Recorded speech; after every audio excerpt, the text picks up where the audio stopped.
Hi friends, இன்றைக்கி வீடியோவில் நான் பார்க்க போகிறேன்னா ஒரு டிஃப்ரெண்ட்டான ஸ்டைலில் வத்தல் ரெசிபி தான். இந்த வத்தல் என்ன ஸ்பெஷல்னு கேட்டிங்கன்னா, இந்த வத்தல் நம்ம கூட காய்ச்ச போகிறதில்ல, வெயிலில் காய வைக்க போகிறதில்ல, இன்ஸ்டண்ட்டாக வீட்டில் உடனடியாக செய்யக்கூடிய இந்த வத்தல் ரெசிபி எப்படி கலர்ஃபுல்லாக செய்ய போகிறோம் அப்படிங்கிறத பார்க்கலாம் வாங்க.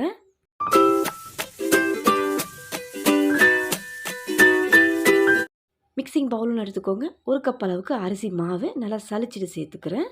இந்த மாவுக்கு தகுந்த உப்பு சேர்த்துக்கோங்க. சேர்த்துட்டு இது கூடவே ஒரு 1/4 ஸ்பூன் அளவுக்கு சீரகம் சேர்த்துக்கலாம். சேர்த்துட்டு நல்லா கலந்து விட்டு ஒரு வெதுவெதுப்பான தண்ணி எடுத்துக்கோங்க. ரொம்ப கொதிக்கவும் கூடாது, ரொம்ப சில்லுன்னு இருக்கக்கூடாது.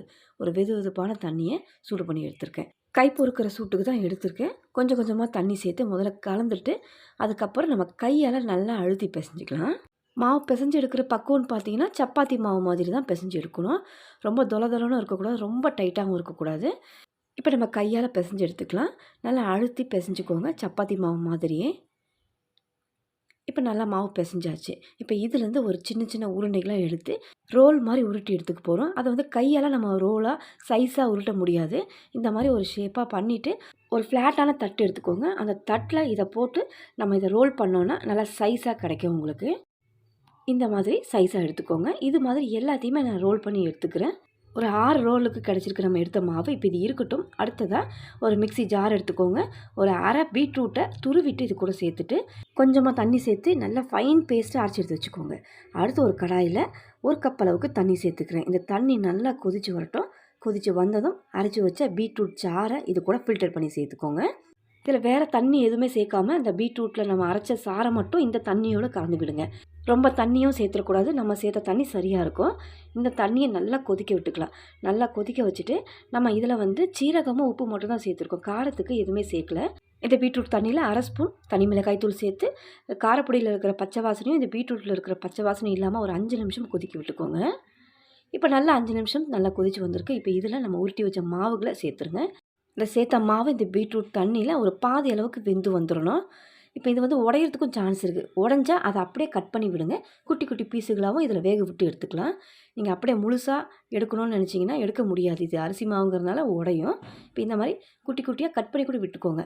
கட் பண்ணி விட்டு நம்ம வேக விட்டுக்கலாம். இல்லை நீங்கள் மிக்ஸ் பண்ணும்போதும் உடையிறதுக்கு வாய்ப்புகள் இருக்குது. இந்த மாதிரி இப்போ இந்த சமயத்தில் நீங்கள் கட் பண்ணி விட்டு நீங்கள் இதை வேக விட்டுக்கலாம். இந்த மாதிரி இப்போ இந்த மாவுகளை சேர்த்து ஒரு 5லேருந்து 7 நிமிஷம் குறைவான தீயில் வச்சு வேக விட்டிங்கன்னா ஒரு பாதி அளவுக்கு இந்த மாவு நல்லா வெந்து கலர் நல்லா இதில் படிஞ்சு வந்துடும். இந்த மாதிரி இப்போ இதை எடுத்து தட்டுக்கு மாற்றிட்டு நல்லா ஆற விட்டுருங்க. சுத்தமாக சூடு இருக்கவே கூடாது. இப்போ இதை ஒரு 10 நிமிஷம் நல்லா ஆறி வரட்டும். ஆறுனதும் பார்க்கலாம். இப்போ 10 நிமிஷம் நல்லா ஆறி இருக்குது. சுத்தமாக சூடு இல்லை. இப்போ இதை வந்து கட் பண்ணிக்கலாம். நீங்கள் சைஸ் பார்த்திங்கன்னா ரொம்ப நைஸாக எந்த அளவுக்கு கட் பண்ண முடியுமோ அந்தளவுக்கு கட் பண்ணிக்கோங்க. இந்த எட்ஜில் இருக்கிறது சரியான சைஸுக்கு வராது. அதை மட்டும் கட் பண்ணி எடுத்துகிட்டு அடுத்தடுத்து கட் பண்ணும்போது சைஸாக உடையாமல் கிடைக்கும்.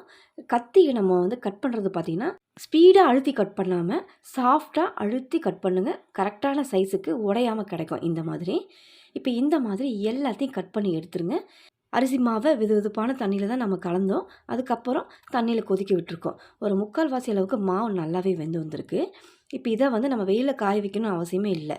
ரூம்லேயே ஃபேன் இருந்தால் ஃபேனில் காய வைங்க. அப்படி இல்லைனாலும் பரவாயில்ல. ரூம் டெம்பரேச்சர்லேயே நம்ம காய விட்டு எடுத்துக்கலாம் ஒரு 2 மணி நேரத்துக்கு.